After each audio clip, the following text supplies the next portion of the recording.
Today's webinar is 4 perspectives from 15 years of success and failures, which is presented by Tukatech and in partnership with Just Style. My name is Heather Thorpe and I'm with JustStyle.com. And Just Style, if you don't know, is a global news and information provider for the apparel and textile supply chain.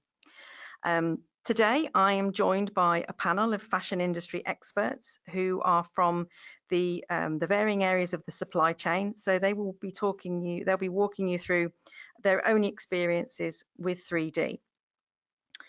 So to kick us off, I'd like to introduce you to our 4 speakers, just tell you a little bit about each one of them before I pass you over.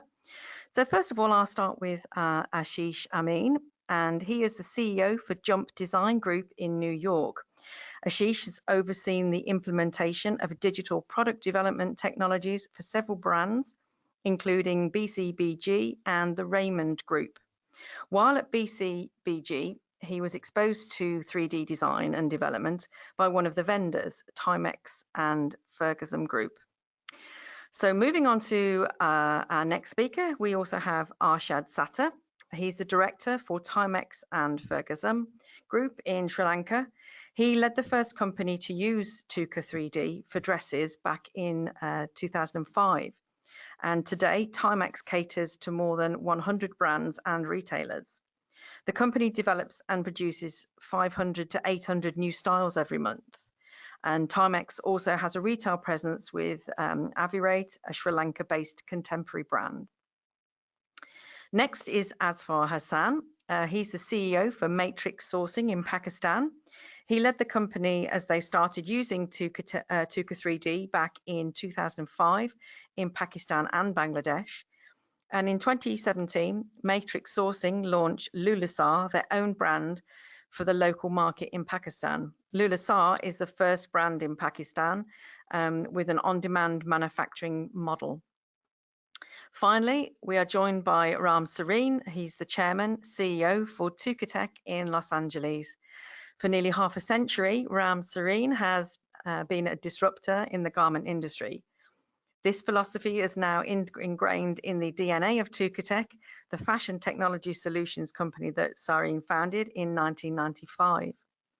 Credited with successfully bringing digital pattern making to dozens of countries and leading innovation in virtual sample making and cutting room solutions, Tukatech's robust systems are implemented by fashion experts from all corners of the garment industry.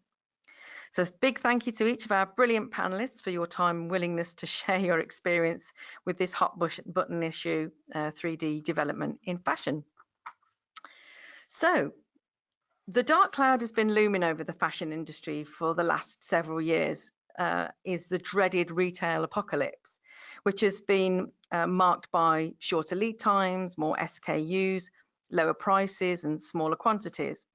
All of this has been ushered in by a dynamic consumer base with unprecedented power over how they shop for clothing. The amount of customer data that fashion companies have access to means that they can more accurately predict what the customer will want to buy next. Meanwhile, for the effort apparel companies have put in to better understand their customer, it almost doesn't matter if the products cannot be designed, developed, and delivered in time to maximize profits and minimize markdowns. Good heavens. This is where a lot of fashion businesses have turned to fashion technology, and in 3D in particular.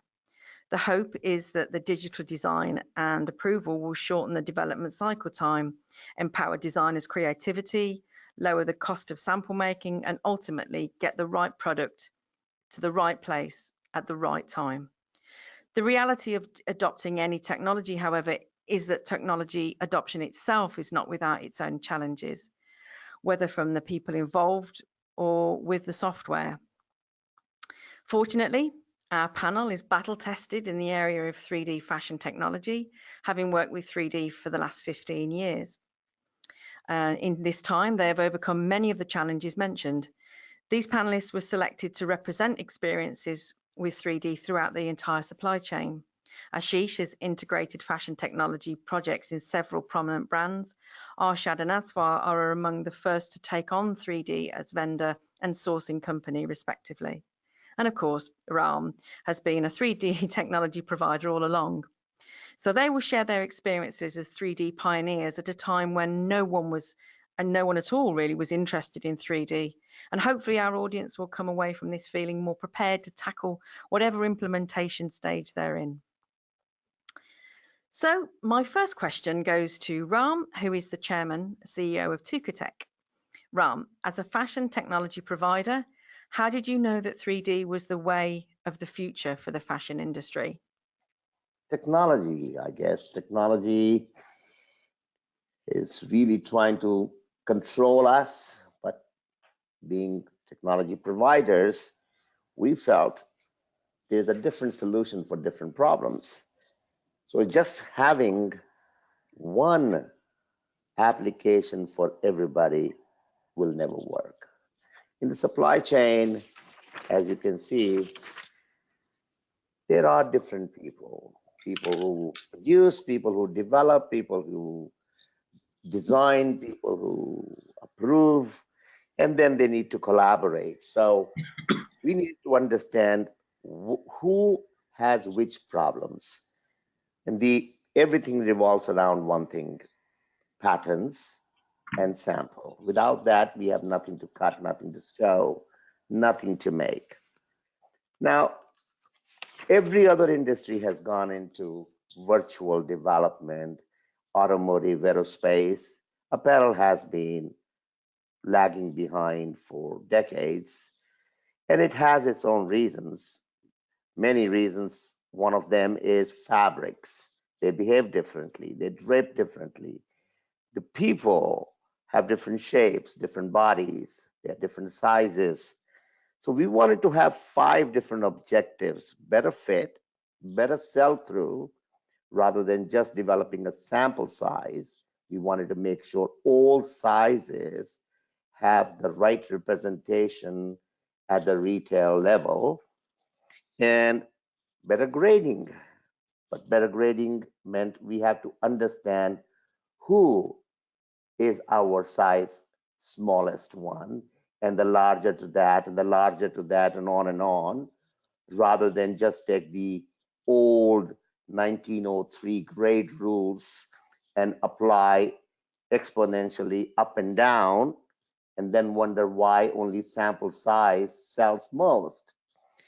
Uh, in order to do that, we had to make sure that we replicate the fit model in every size possible. So let's start from the sample size, the low-hanging fruit. How do we work with those fit models in the fitting room? What do they do to justify their $1,000 an hour fee, so that we, as the fit technicians, can evaluate if the garment has the right ease, if the fabric behavior is okay, and the garment looks good. So in order to do all that virtually, we had to come up with a technology which really took care of every concern in the fashion industry. Can you imagine automotive industry who started doing the crash testing of cars on a virtual testing? If they had to simulate a car crash test and then really do that crash testing to see if the computer data is good, that technology would be horrible. Same thing had to be applied in garment industry. So Tukatech 3D was born in year 2002 with 3 objectives. One, to replicate the fit model. As you can see, yes, we have a sample size fit model's body. We also had the grade rules, and if I really applied those grade rules and reverse engineer to see which are the bodies, this is how it's going to look like. But we all know the human bodies don't grow in the same proportion. Not only that, they don't grow in the same proportion.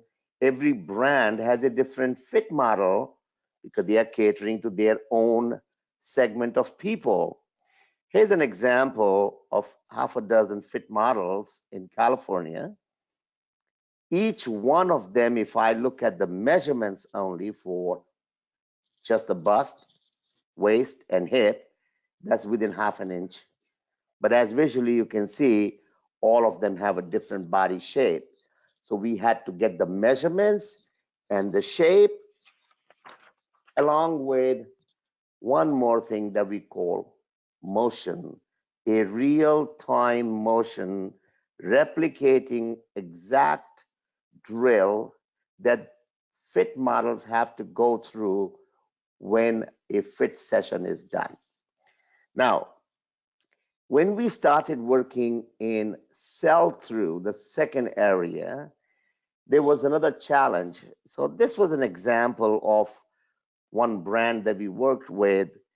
We decided rather than just developing the sample size, let's just go in and develop as though we are going to make only the extra small size, who will be our fit model, and then develop the medium and large and extra large and so on. Once those fit models were zeroed in, we scanned those bodies, we brought them in, we created what we call slopers, and then found the relationship between size 1 and 2, which was different at the point of measures for 2 and 3, and 3 and 4 were different, and so on. But this is computer science. Grading is pure science. We can actually grab all that information, apply that to one size, and then we have a huge segment of people with different body shapes fitting into the garment properly. In order to do that, we needed technology that could cater to hundreds and hundreds of different brands who have different fit models and who have different shapes and so on. So Tukatech started out with replicating the fit model with the exact motion, but started from the body scan to make sure we get the right shape, but also the right posture. If a fit model stands differently or slouching or standing erect, the behavior of the garment, the drape of the garment would be absolutely different. For us to have any technology that replaces manual process, we needed to make sure we have zero tolerance between what we are going to see on the screen in a computer versus what we are going to see in a real live session. I'm very happy to tell you that hundreds and hundreds of these tests were done, and over the years, the systems have really taken a new shape thanks to customers like the panel here who have continuously gave us the feedback to improve not only the product development, but how to collaborate with their designers and how to collaborate with the data which has been generated from the development. So Tuka 3D really helped a lot of designers to eliminate sample making, to eliminate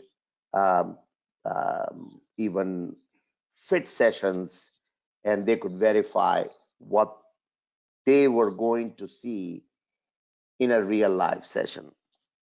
I did go through a lot of challenges, and that's where we are here to talk about the challenges, okay? That's great. Thanks, Ram. So now I'd like to open the same question to each of our other panelists. So how did you each decide that 3D was the right solution for your business? Arshad, how did you as a vendor get into 3D so early on? In 2005, when we took this 3D software from Tuka, even at that time the quantities were still low and the SKU count was high. So we thought, with the emergence of e-commerce, the quantities would be going even further low, and we were right to take on this software so early. So we are ready right now than other vendors. That's great. So Asfar, how did you make how did 3D make sense for you as a sourcing company? Yeah, well, like for us, it was important to get less back and forth on the submissions that the vendors were making on the sample submissions.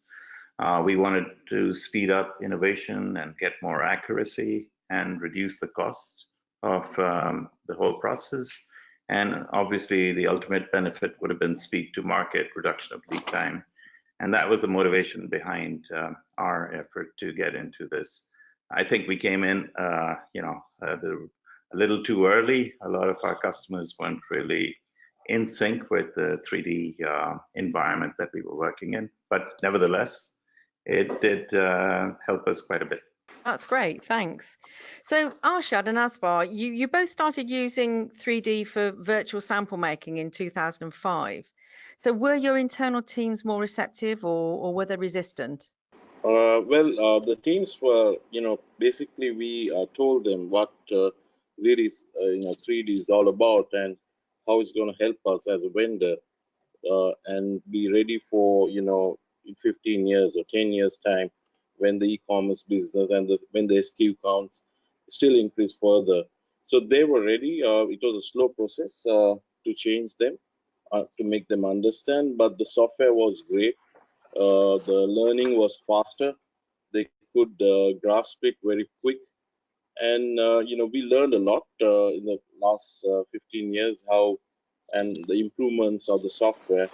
It helped us. The teams love it right now, so they can't do anything without it, and it helps us to make our first fit on time, faster, quicker on e-fit, so we get it right the first time. So it has really helped us, and the team is really working on this, so they love it. Fantastic. Asfar? Yeah, for us, it was more of a challenge. We were the in-between people. We've always been interested in matchmaking between suppliers and buyers.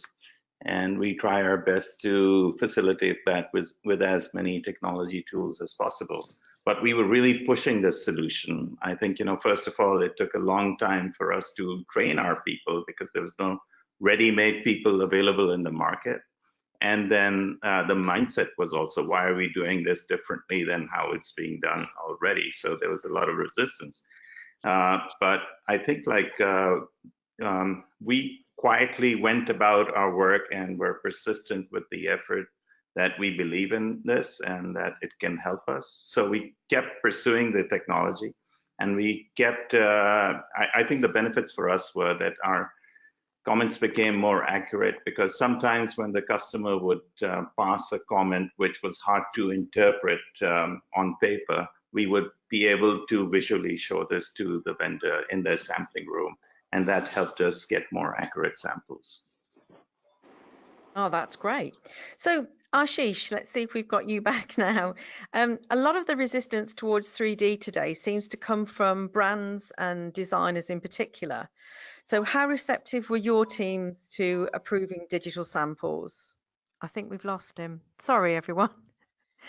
Sorry, Arshad, you carry on. You No give us your problem. experiences here. Yeah, the experience that so it's not easy to get everybody to adopt to 3D, especially the customer side, the brands.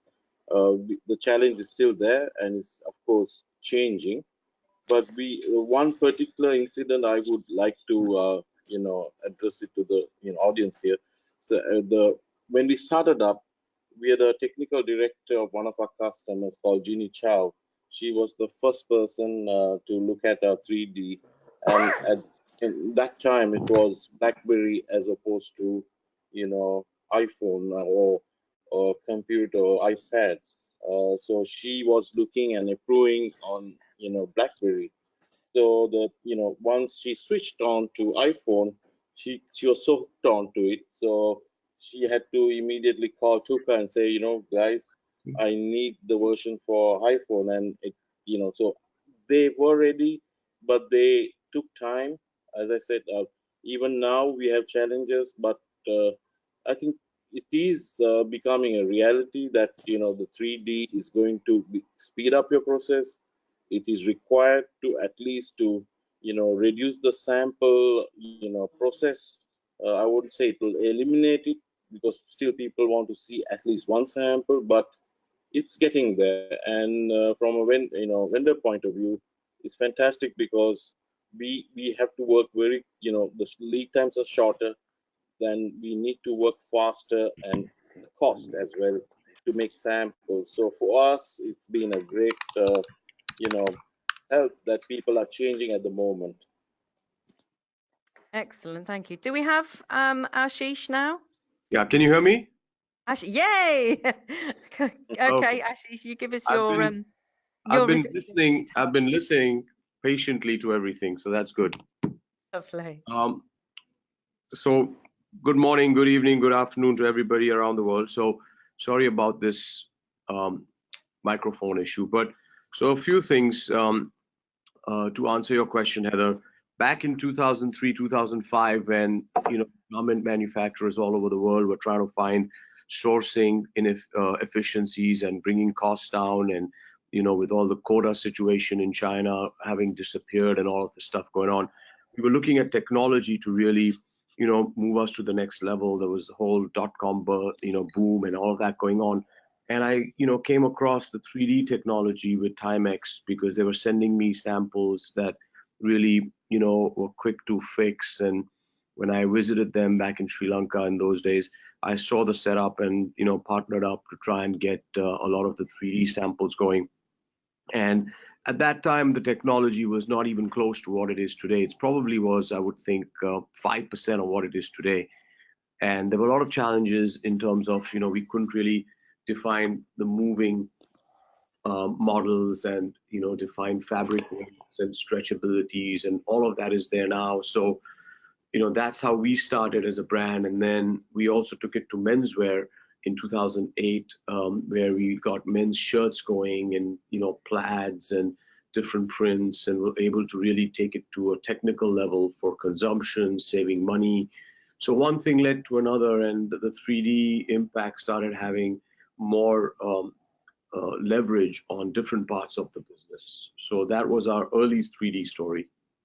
You asked about the initial stages. Tell us a little bit about some of the resistance towards the 3D that you came across in the early days, and how receptive your teams may have been. So a lot of resistance, not just in early days, even today, as we speak, a lot of resistance. And the resistance comes more from the unknown and the inability to accept change, which is like in anything else. And I think as we move along, and as executives who have seen that, done that, are confident and can muscle through decision-making process, I think we'll see more and more of this. But there is no doubt that there is still resistance. People feel that they need to see physical garments, which in my opinion, in the business that we're in, which is the dress business, and I'm in the shirt business, I think it's probably 80 to 90% of garments can, I think, optimally be fit and developed in 3D. For the 15-20%, we may have to use a sample for reasons that are a little too technical to explain on a webinar. But in other industries, like in the activewear, I believe that RAM and other such providers are hitting 95-100% hit rates on product development. So yeah, there's a lot of resistance, and I don't anticipate that resistance going away. Yeah, I can imagine. So how have you each seen the technology evolve over the last 15 years, and maybe and what are you doing with 3D today? So there's a few things. One is that the ability to define the texture and the behavior of the fabric, meaning the drape. How does it form? How does it behave when you move? How does it behave when you pleat it, and so on, is being rendered more effectively today than it was before. Right? Before it was not rendered. That's number one. Number two, the connection between the 3D samples and the actual patterns and what happens technically to the garment is now a little more seamless, or actually a lot more seamless than what it was 10 years ago. And three, which is last but not the least, I think that it dovetails into a lot of selling tools that people have developed so that you can use those actual 3D images and have cross international sales. I know Arshad has a whole line that he sells out of an iPad. He can tell you more about that in Germany. And I think that's something which I think has a future, that you actually go out to market and not lug those big black bags and samples and press them and steam them. And if your buyers are tech savvy, which they are, most of these buyers are very young and very technology friendly, are actually okay to see iPads and buy off that. I was in Dallas market a couple of weeks ago and I discussed that and they were open to it. So those are just three of the things that comes to me that what's changed in the technology. Arshad, have you got something you'd like to add to this particular point? I think what Ash said, the software is really come in 15 years is a change. It's much faster, quicker. We can do more samples and it's much more detailed. So we can see the drape, the styling lines, or the pleating. So it's not only makes the patterns that we do, but it's also gets a design tool for them to look at the embroideries and how we can how the designers can look at this.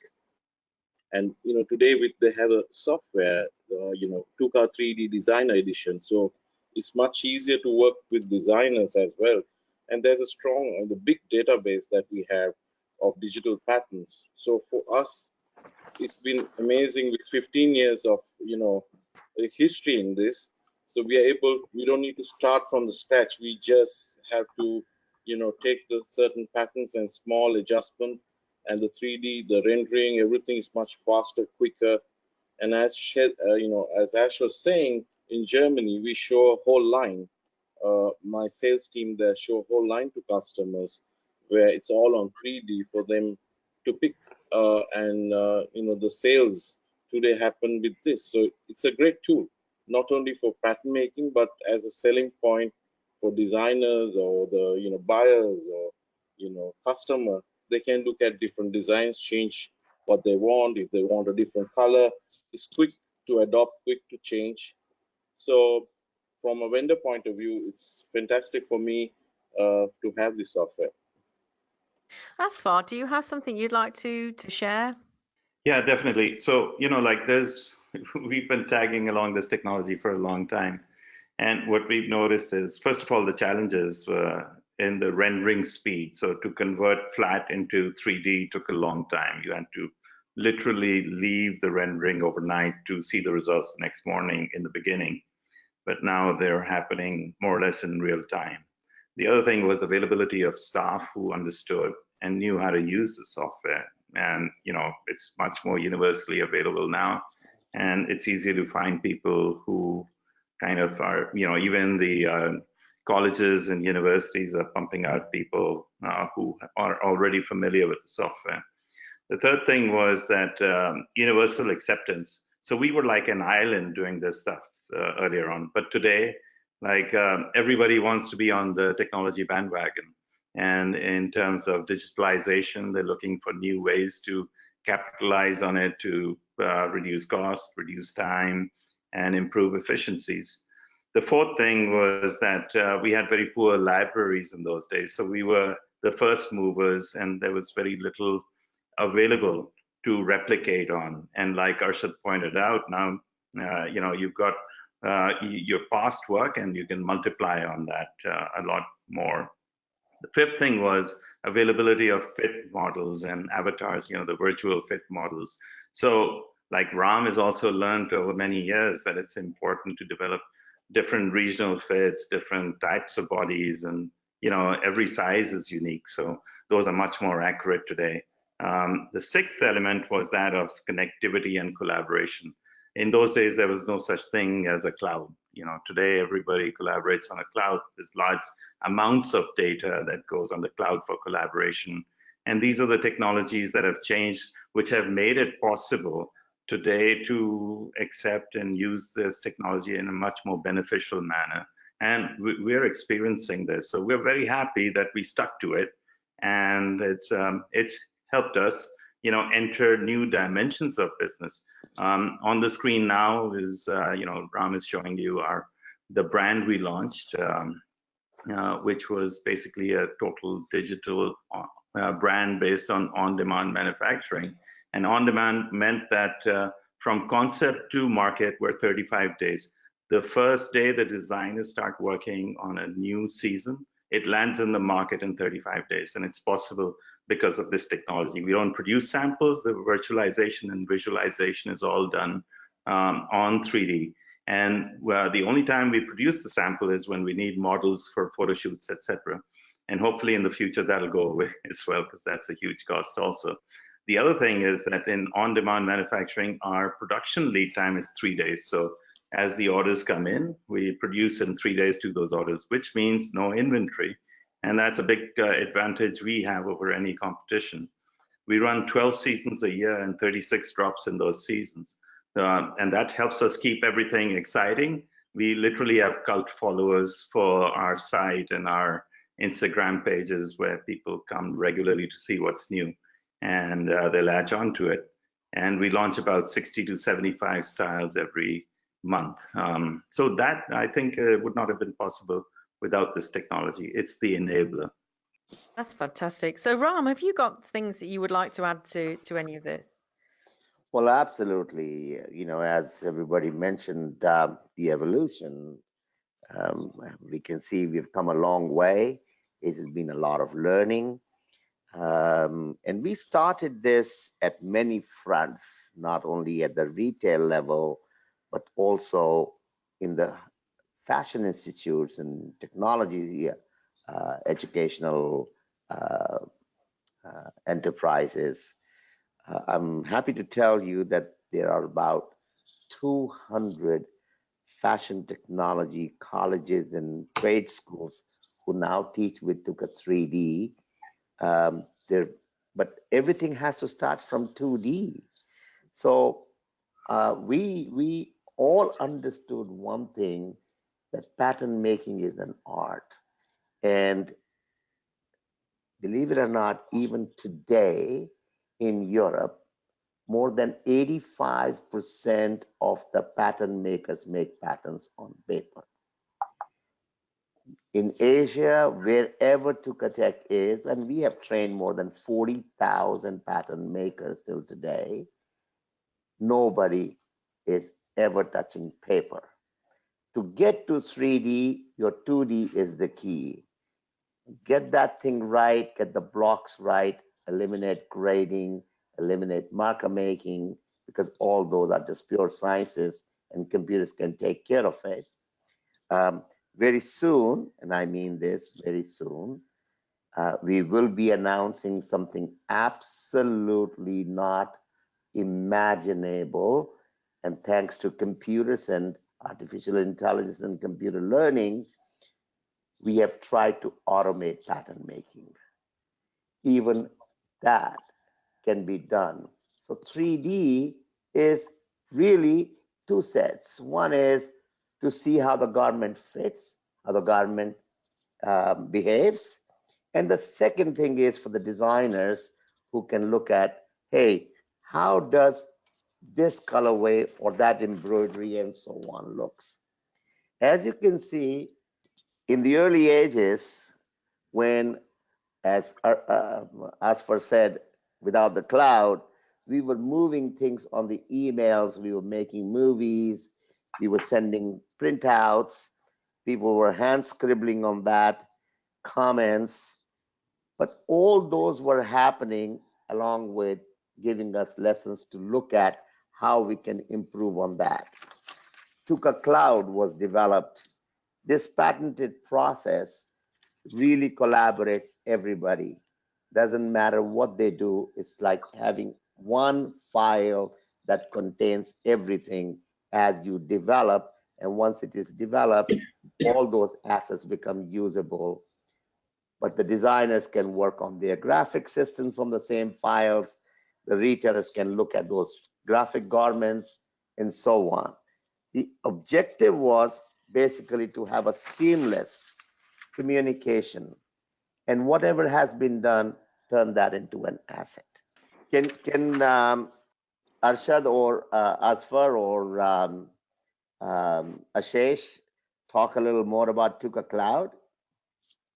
It's definitely Ram. I think the communication has become more organized with iCloud, the Tuka Cloud, and customers, tend to, put their comments immediately, and be able to see it. It's much more organized way, and react to it within 24 hours and get a new if it done. So it's been a great tool because it gives you a whole history of what are the comments from the first fit or what proto that we do, and it's it streamlines the whole process of communication, and it's much easier, faster than email, and the record keeping is also it's on iCloud, so it's much better. As a vendor, we feel that Timex had as an advantage to have that type of information. Asfar?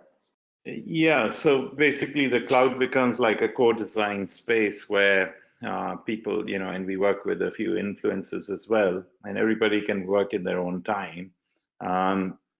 Basically, they're looking at the same information and our designers are able to go back and forth with say, for example, the influencers we're working with or the micro brands. And in this case, we get real-time feedback, we give them real-time corrections, and so it's all happening in a much more efficient way, whereas the previous model was send an email, ask for it, the next morning someone wakes up, they send it back. So instead of those days, we've crunched it down to hours and minutes, and that's the real advantage of the cloud.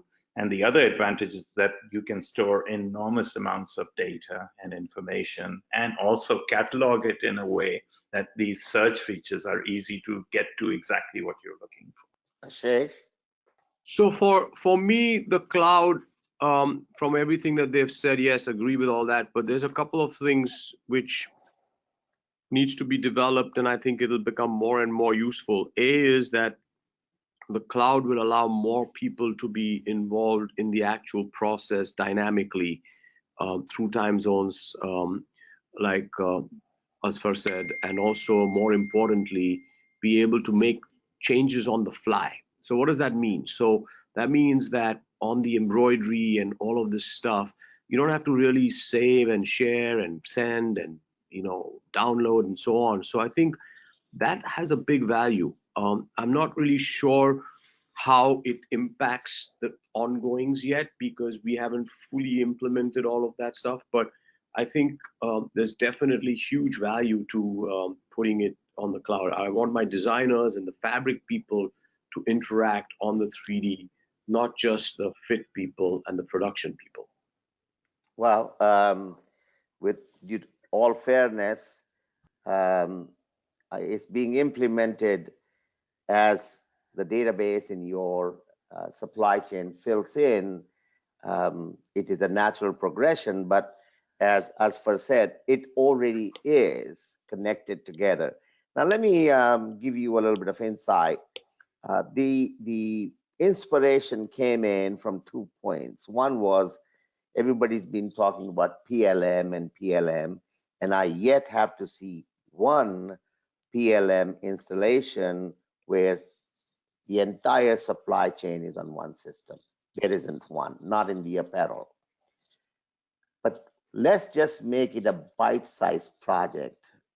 I define PLM as product lifecycle management or process lifecycle management. In development to sales, there is a process. Second inspiration came from fast fashion in California, where more than 1,500 companies produce anywhere from 300 to 1,000 new styles every month. They have only 2 weeks to develop, take it to the market. They sell for low prices, and they have very small quantities. So what is it that they are doing with technology that we can implement all across? They do have advantages that they are in same city, same town, sometimes same room. So the cloud that we wanted to create was to have the same feeling regardless of where we are. First thing was to know where are we. So the dashboard in the Tuka Cloud tells the administrator exactly which lines, which products, where do we stand, how many are in process, how many are developed, and so on and so on. Second thing was to have both sides, whether it's design development people or the people who are actually doing it, connected, and everybody's in the same database and same page at any given time with most current information. Once that information has become what I call the asset or an approved style, that becomes reusable. Sometimes we know one silhouette is selling extremely well, and all I want to do is give a little newness by either changing the fabric or colorway or making it longer, shorter, wider, or tighter. All I have to do is reference that garment with few notes, and the pattern maker on the other side opens that file, makes the adjustments, makes a 3D garment, and say, is that what you wanted? And all that can be done within hours or sometimes minutes. That is the biggest advantage of having a digital database where one file contains everything, regardless of what internal document or external document, picture or measurement chart, file, whether it's Excel or Word, pattern file or 3D file, measurement of the person, measurement of the garment, every possible detail about one product is there so that next person can use that. That to me is technology, simplifying process for people who are not very good with understanding of the total picture. That's great. Thanks, Ram. So I think a big question here for all of you, maybe. What advice would maybe each of you give to the apparel businesses that are not convinced that 3D can work for them? I think the thing is, the industry needs to think differently and look at, you know, having a proper, infrastructure in there, looking at technology as opposed to looking at physical samples, and to be adopt to the change, and especially looking at 3D as a fast fashion tool, a quick turnaround, cost reduction tool, and if they, get the whole team together and look at, everybody with the vendor, work with the vendor, work with the sourcing person, and get the whole thing into one, you know, department that, instead of having a tech department which just looks at samples, and the same thing can be done in Tuka. It's the same meeting that you have a fitting meeting, can have it using the technology rather than physically having a model there. So we have to change if the change is required. If we have to keep disrupting the industry and looking at future of apparel, which is going to be fast, quick. Every customer wants quick, fast, and they want plenty of designs. So for me, as a vendor, I prefer that everybody joins hands to adopt to this system, because samples are costly, time consuming, and also does the same thing. The 3D does the same thing. You have the same model there. So for me, using 3D, you need to be ready. And we use, lots of it for our customers. A lot of our customers are adopting, who were, resisting some time back. They're changing, they're looking at this, and we have every day a new customer looking at it and saying, let's go on 3D, and we start the process. So my advice is, let's go on it, and, before we miss the bus. I just want to add something as far as the components are concerned. At the end of the day, we know one thing, that 3D works with patents. Patents are developed by vendors most of the time. There are very few brands who have vertical sample rooms. So if the person who is going to make the pattern is going to make the sample, well, let that person, the vendor, choose what is the best technology suitable for them to produce those 3D assets or 3D garments, because they are now working for one brand or one retailer. They work, as Arshad said, more than 100 companies, or some of them will work with 20 or 30, and they have to look at it. How can they service their customers and reduce their development cost? Because they are not patent makers, they are vendors for cut and sew, and they need to get to the cut and sew as quickly as possible and get this product development process out of the way as quickly as possible. Since they are the one who are going to make it, so they are the one who put 3D systems, but they upload in the cloud. And the brands and retailers have zero investments, because all they do is tap into the cloud database presented by the vendors. The training time for brands and retailers to use cloud is less than 30 minutes. But now they are connected through our designer edition, and I think it's $29 a month, to use their graphic system, whether it's Illustrator or Photoshop, and create their design boards and create their looks and create their changes and so on from the 3D garments which were presented by the vendors. So there's a collaboration between the two of them. But at the same time, as we continue, we keep building our database, which facilitates everybody in the supply chain.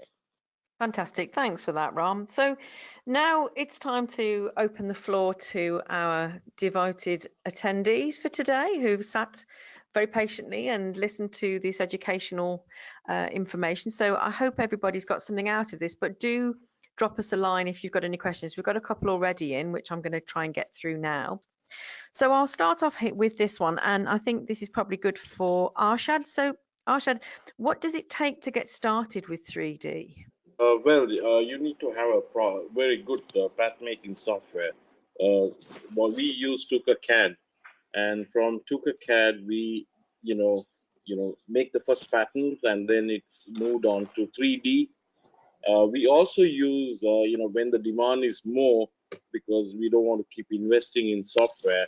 We also use a subscription-based iCloud, software as well. So based on the demand, we have about 40 or 50 stations and about 10, 3D. So sometimes we need about 75. So we just go, use the subscription model, rent it out, and then use it.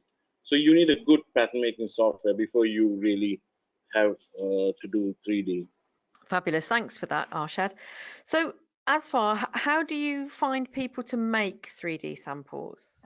Well, for one, we have adopted this a long time ago, and Ram's been very helpful. So one way is to look towards the software provider and ask for help with the training. There's a lot of online training available, but also they send their people. We've seen a lot of help and assistance coming from their side in helping us train our people and get them up to speed on it. The other thing is start with simple things, simple silhouettes, and get them used to the culture of digitizing the patterns, digitizing or virtualization of the work. And that feeds into it, because success breeds more success. So start with small assignments and bite-sized assignments, and that helps it grow. Excellent. In my opinion. I'm going to feed another question in at this point, because I think it's complementary to this. And this is open really to any of you. If you need to train another designer on 3D, ideally, would you hire someone from outside with some 3D experience, or train someone internally that doesn't have 3D experience? And how long does it take to train a designer on 3D? Big question, sorry. I'll take that one.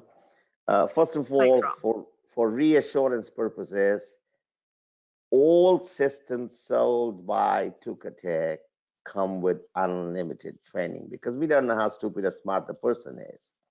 But we find out that really by simplifying the process with the built-in audio video lessons and help files, it has helped a lot of people to learn the system on their own. Systems are pretty intuitive. On 3D, we have taken shortest time is 2 days and longest time is 7 days, but an average of 5 days of training if the preparation and everything is done in right way. Pattern making is included in there, pattern adjustment is included in there, making the renders and so on is all in one software in Tuka 3D suite. I also want to mention a couple of things which Arshad touched base on: cloud collaboration for subscription. Tukatech is available on cloud and it has been for the last 12 years now. We have more than 7,000 users, whether it's students or industry people, and it comes in 13 languages. So one can, evaluate how easy it is to learn pattern making, grading, and marker making without any trainer. And our 3D system is pretty similar to that. That's fantastic. Thanks, Ram. So here's a nice wide one for any of you, really. What are some successful implementation tips you might have? I can take that. Thanks. So I think a few things that you need to understand when you do this kind of cutting edge technology advancement is you got to take it step by step. So you got to first define what's important to you. You always have to keep sight of the ROI. You got to make sure that the people feel comfortable, that they understand it, which especially with Tuka, we've never had a problem. We've had people who have never touched a phone or any kind of electronic equipment come in and work on the system as if they're pros. I've seen it firsthand in different countries where English has not been the first language. It has a support mechanism in multiple languages. I forget how many, but I believe it's more than 10. So I think a step-by-step approach. You also have to have somebody who's a project manager that really understands the scope in order to get the best value. And more often than not, that really comes from the top. Because the scope, like I said earlier, is in manufacturing, it's in product development, it's in design, it's in sales, it's in engineering, it's in accounting, it's all kinds of things. So one really needs to see which element of the success story is going to become your story. And then to your question that you asked earlier, but I know that Asfar and Arshad took a swing at it about, what is it like? How do you decide whether it's the right thing for your company or not? I believe that getting into 3D is right for every company. It just depends on what their ROI is. Some people may not be able to use all elements of it, and some people may be able to use some elements of it. But from my experience, I firmly believe that all of the people should be using it in some way, shape, or form. And having 85% of people in Europe do manual patterns is a huge opportunity. I mean, it's just unacceptable because I have actually moved 4 organizations from manual to digital pattern making, and every single time it's been more and more seamless and it's been a complete success. And that is, like Ram said, everything starts from 2D and then goes to 3D. So that's your first step. That's fantastic. Thank you. And again, the next question I have here does feed into that one, actually. So it says, as a vendor, are you doing virtual fitting with the 3D model next to the real prototype on a form? And if so, how have you found the difference? Is there any difference? Well, that's a very good one. As a matter of fact, Arshad will be better to do this.